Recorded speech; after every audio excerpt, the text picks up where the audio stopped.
In the beginning of Torah, in the book of Genesis, we have two creation stories, and in the first one, day by day, God creates everything we see around us, and God calls each creation tov, good, until God looks at Adam alone without companionship.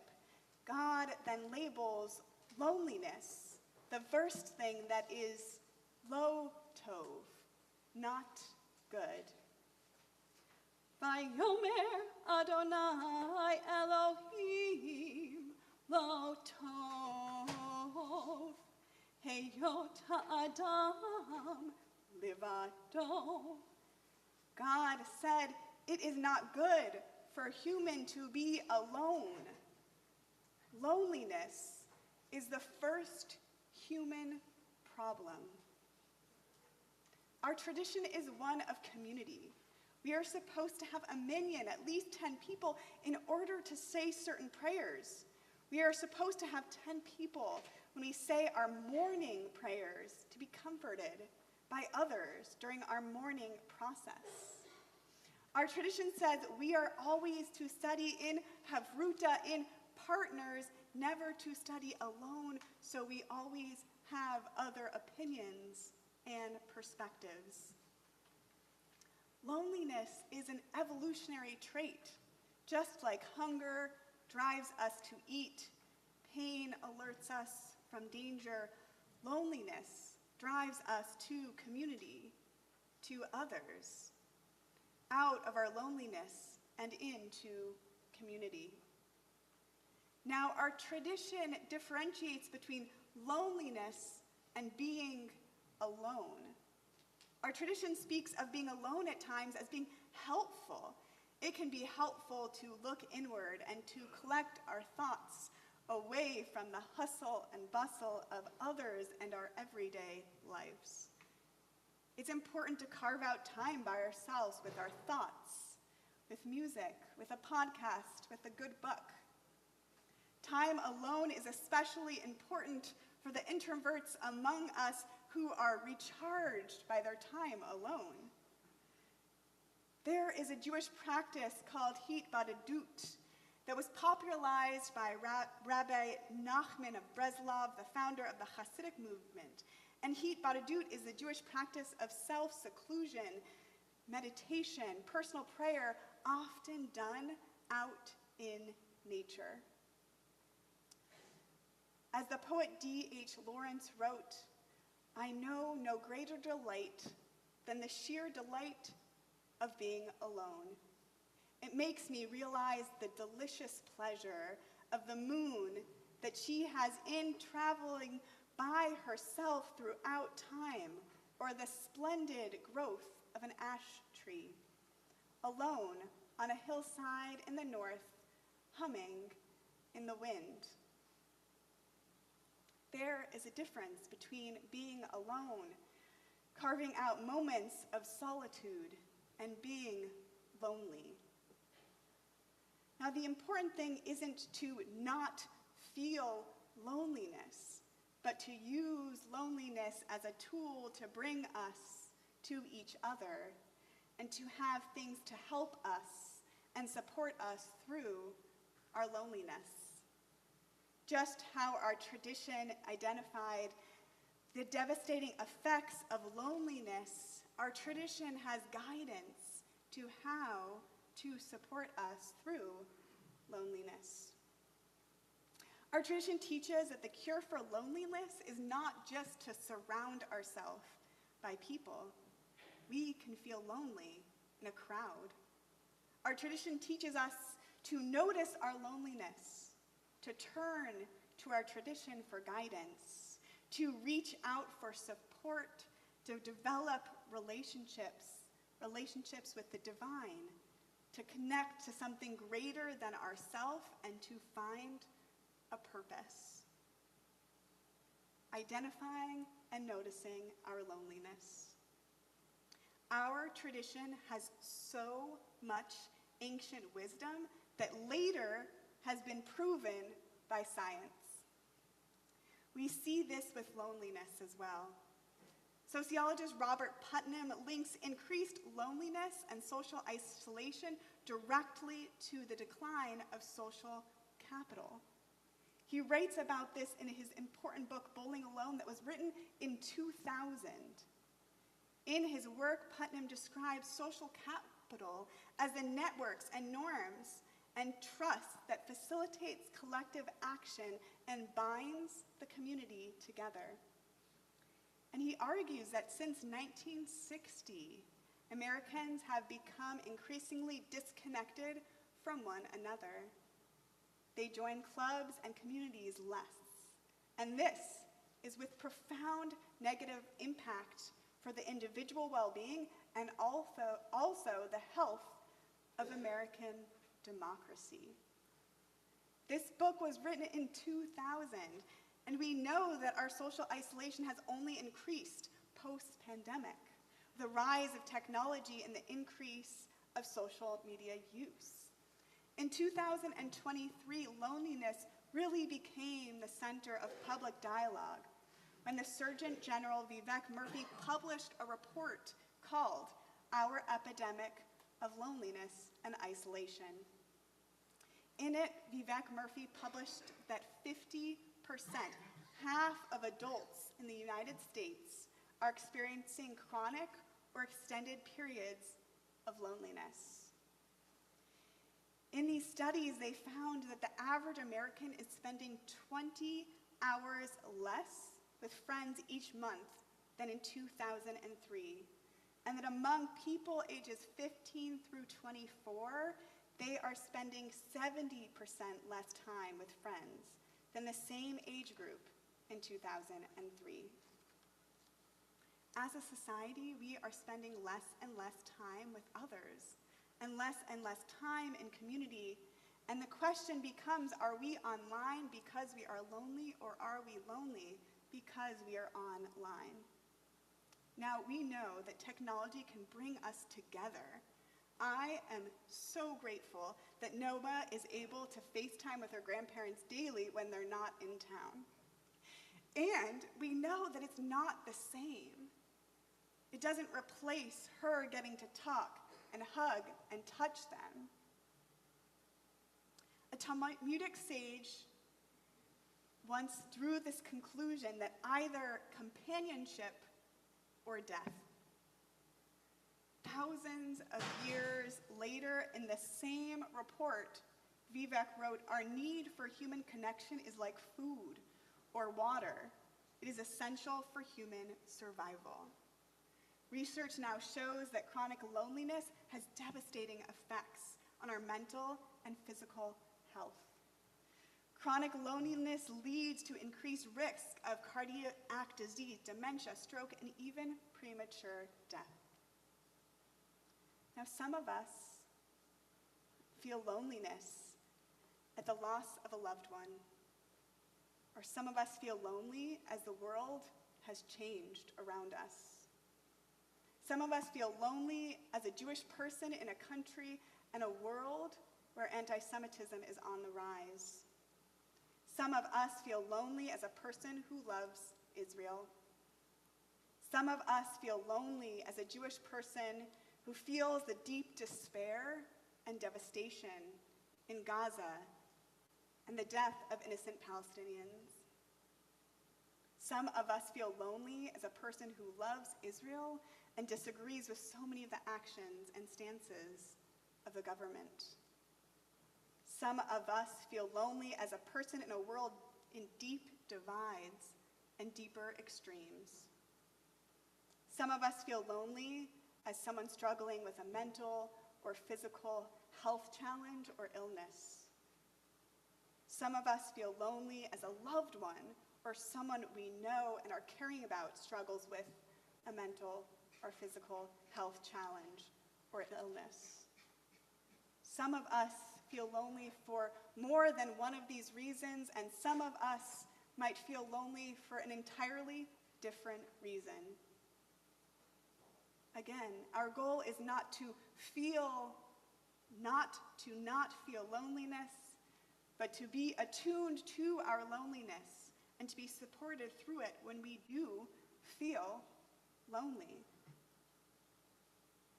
We see that our society, again, as a whole, is more lonely, and we as individuals may be experiencing times of loneliness or chronic loneliness.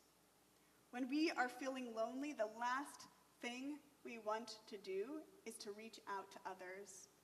And yet, this is exactly what we must do. Now, as we talked about, surrounding ourselves with people doesn't end loneliness. But Martin Buber, a 20th century Jewish philosopher, talks about the concept of I-it relationships and I-thou relationships. An I-it relationship is when we treat others or the world as objects, things to be used or analyzed. While an I-thou relationship is when we engage with someone or something as a whole being. Buber goes on further to say that God exists in the space between people when we are engaged with each other with our full selves. Engaging in I-thou relationships allows us to connect more thoroughly, more completely to others, connect the divine spark in each and every one of us. And this can be an antidote to loneliness. When we are fully seen and fully connect with others, this is a profound experience. I felt a great deal of loneliness for years as Ben and I struggled to become parents.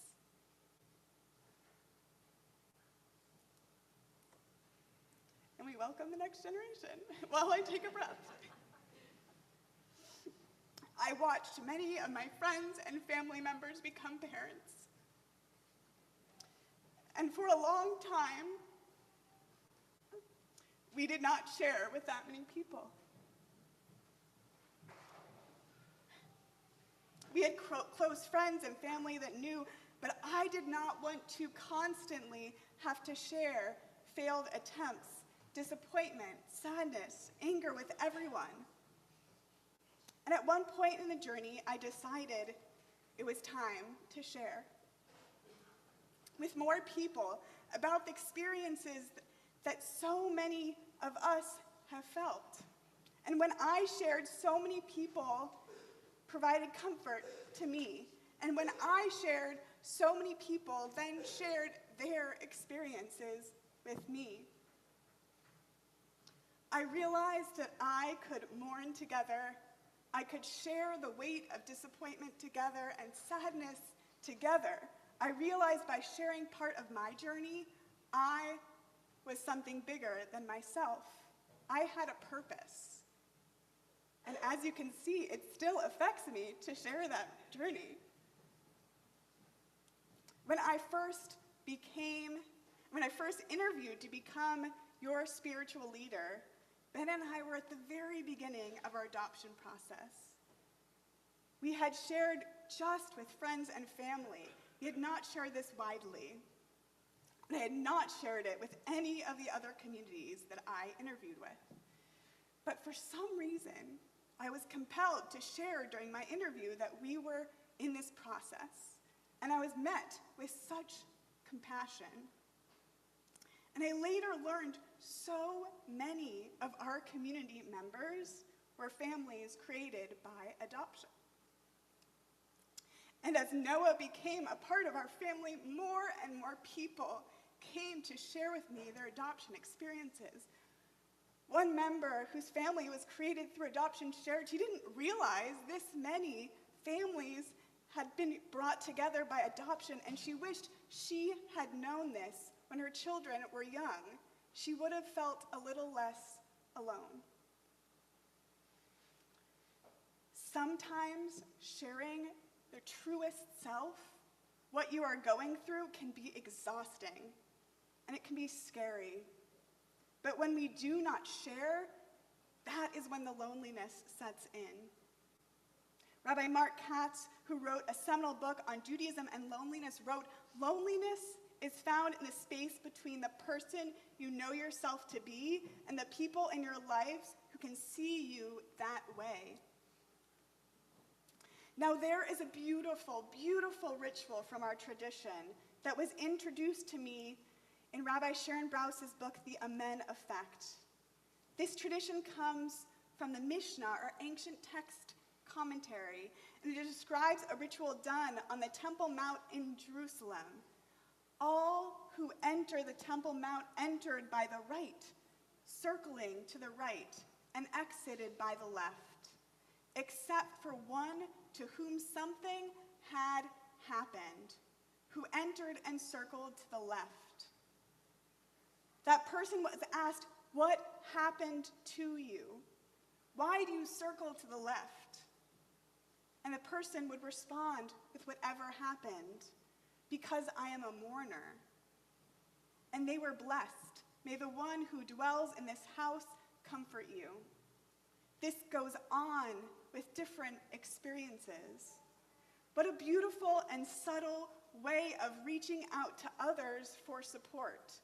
In circling the other way, you were indicating to the community you were in need of a support, you were in need of a blessing.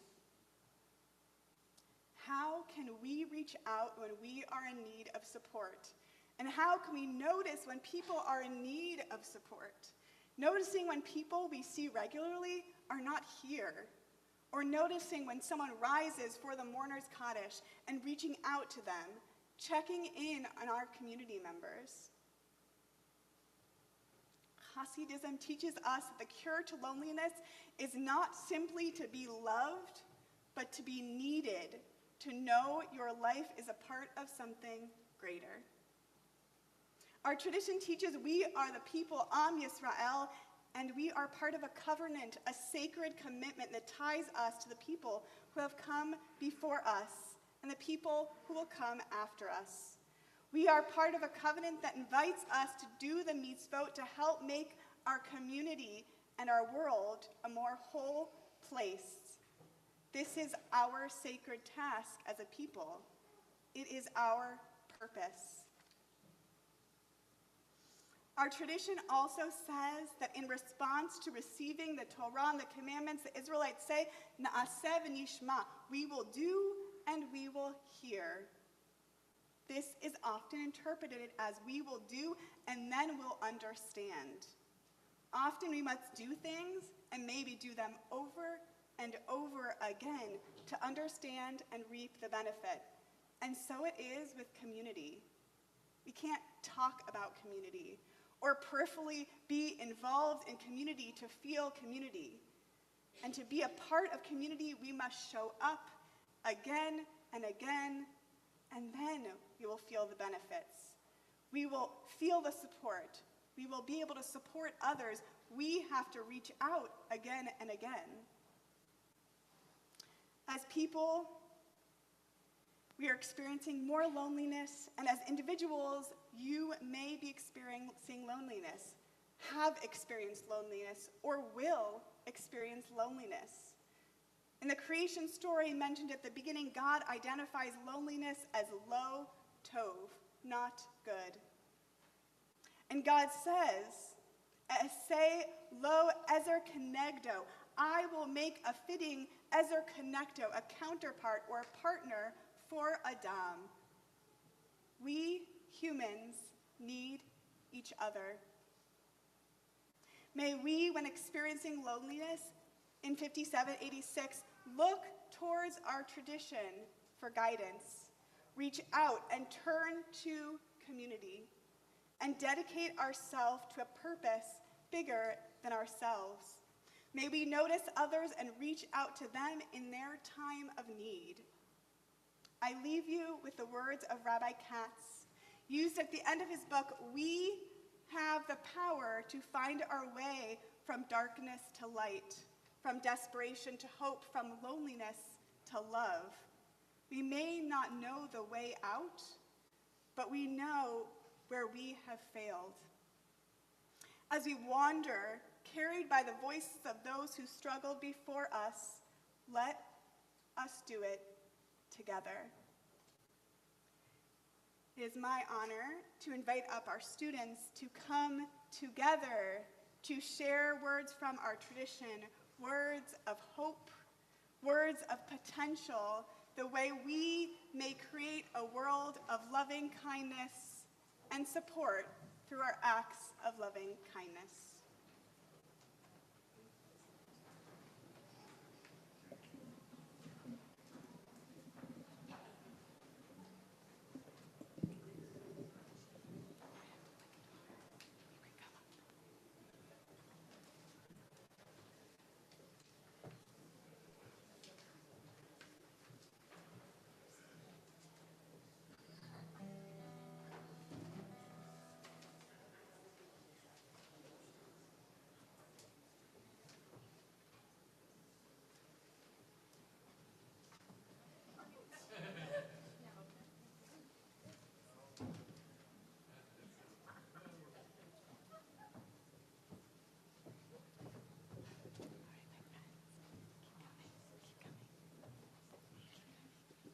Thank you.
As we say Lahitra Ot to all of our friends, all of our community members, from the younger generations, we turn to our Torah service.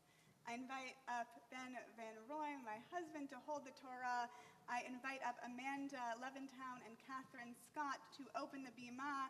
I invite up Ralph Falkestein, who will be our Gabbai. We will join together on page 534.